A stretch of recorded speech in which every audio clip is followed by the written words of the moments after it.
In this video, I'll show you how to use a mirror to make a reflected portrait in your small home studio. Hello, I'm Gavin Hoey and you're watching Adorama TV, brought to you by Adorama, the camera store that's got everything for us photographers. And today you join me in my small home studio, where I'm going to show you how to turn this household mirror into some amazing reflective portraits. So all I need to do is to get the mirror out of the frame, then we'll get a light set, let's get a model in, let's get shooting. To help me out today, I've got the amazing Jazz. Jazz is going to be the model for this, and we're all set up for the shoot. But before I get going, let's talk a little bit about the mirror.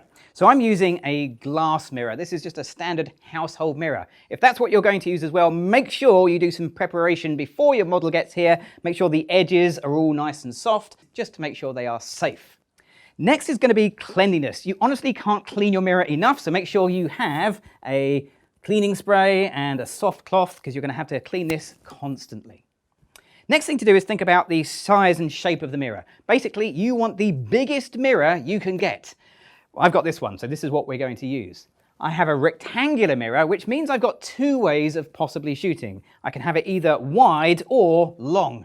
Now, the obvious answer is to have it wide. As you can see, this works really well. We have a nice reflection. We'll talk about the background in a little bit, but you'll notice that the length of my mirror is quite short. So if I want to get more reflection, more at the front, I'm actually going to spin this mirror around. So let's just rotate that around like that, and I'll take the same shot again. So now I've got a lot more reflection and mirror in the lower half of my frame, but obviously I've lost a lot of width, and that means I'm going to have to crop these shots a little bit tighter. Personally, I prefer it because the more you have coming towards the camera, the more of a reflection you'll have to play with. The background in this shot is my white pop-up background, and you probably noticed in the pictures, it's not really coming out white, it's sort of a muddy grey, and that's because of the light. At the moment, I've got a single eVOLV 200 lighting Jazz, but by the time the light travels to the background, it's lost some of its intensity and the background is underlit. So if you want a pure white background, and I do, you need to light that background separately. So I've got a second eVOLV 200, I'm going to pop that right behind Jazz, pointing at the background. Now, for this to work, I need a lovely, evenly lit background. And in a big studio, that would be fine. But in my small home studio, that could be a problem. Let's take a picture and have a look. So as you can see, in the center, it is beautifully white. That works really well. But by the edges, it's dropping off to a gray vignette. And in the reflection, that's even more obvious because the mirror is going to reflect all of that background, even the bits that aren't directly behind Jazz. So what I've done is I've added a third eVOLV 200. So now I have the background lit by two lights. They're a little bit further back from Jazz, so none of these lights are going to actually reach Jazz. They're only going to light the background and give me a nice even illumination. But how much illumination is the right amount? Well, I could do trial and error, but if you've got a flash meter, you can meter this exactly and get a nice clean white background without losing any detail on your model. So the way it works is this. I know that the light on the front of Jazz is f4. We metered that earlier. How much light is on the back is what I'm really interested in. So I'm going to get my flash meter. I'm going to meter off the back of Jazz's head. And at the moment, with the flashes on their lowest possible power, I'm getting f2. So I want to go up to f4. So I'm going to increase the power of both of these lights the same amount until I reach f4. Bingo, there I am. So with that set, I should have perfect exposure straight out of camera with my very first picture. Let's have a look. And there we are.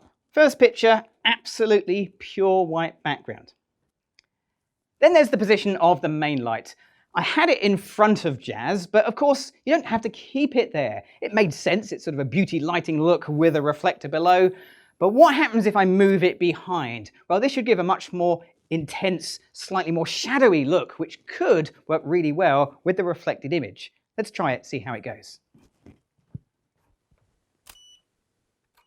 And that gives a very different look and feel to these pictures. So that's the lighting setup. What we need to do now is to take this basic idea and mix it up a little bit. So let's do a shoot. Jazz, are you ready? Yes. Here we go.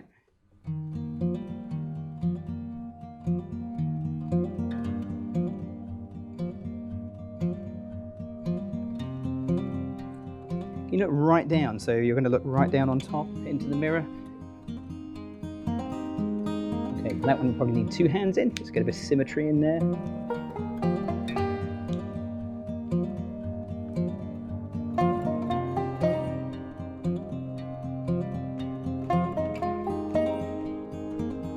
And bring an arm up and just lay it out the side. That's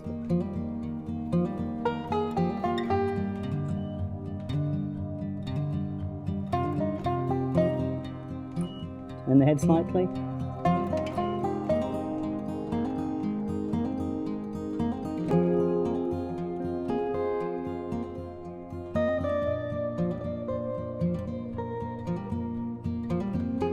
With this one, it's a bit more direction of the light is from behind.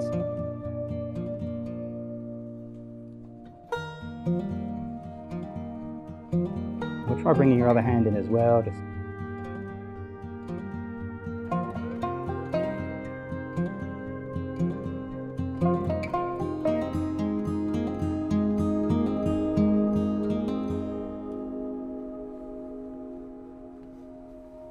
For this shoot, I spent time getting the lighting right, ages cleaning that mirror. We even had a hair and makeup artist in. So you might imagine there's very little post-processing to be done, and you'd be basically right. But there's always something. Let's have a look. So at first glance, this picture looks great, but look a bit closer, particularly at the reflection, and you'll notice some odd things like the weird highlighted reflection. And if I go to the right-hand side, yep, I missed a large chunk of mirror just there.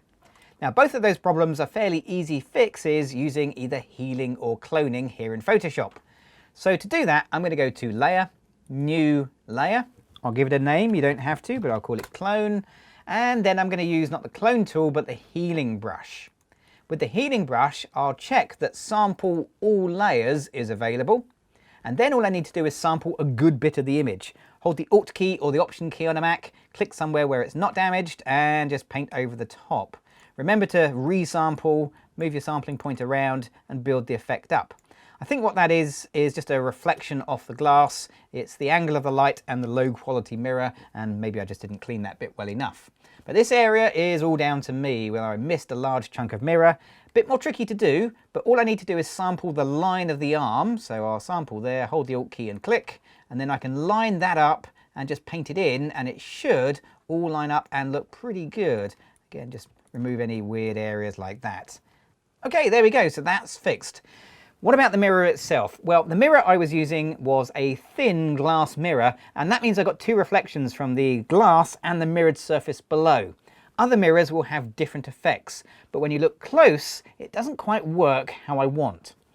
At first glance it's okay, but if you look at it, it's definitely blurred. That makes sense from the double reflection, but it's not completely blurry and it's not completely clear. I want one or the other.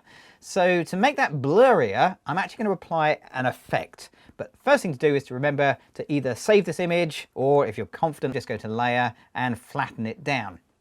Right, filter. There's lots of ways of doing this. I'm going to use Blur and Tilt Shift.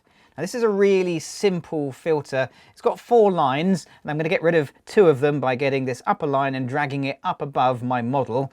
That leaves me a center point, a solid line and a dotted line. The solid line is 0 blur, and I want to line that up really with the model's arm. And then the lower dotted line is, well, 100% of the effect that we dial in. And I'd like this just to graduate out, a bit like a depth of field effect, which is what this whole thing is designed to actually make. The amount of blur will vary depending on the resolution of your image. I'm going to go for something mid to high 20s, something like that, and then just click OK. And that's it. Done. The effect takes a moment to apply, and with a few other adjustments and tweaks, there it is. There's my final reflected image completed. I've always thought that having a mirror in a small home studio is a really bad idea because of reflections. But it turns out if you're using the mirror as a prop, it's a great idea. Now, if you've enjoyed this video, don't forget to leave me a comment below, and of course, click on that subscribe button. Click on the bell icon and you'll get regular notifications of all of our brand new videos right here on Adorama TV. I'm Gavin Hoey. Thanks for watching.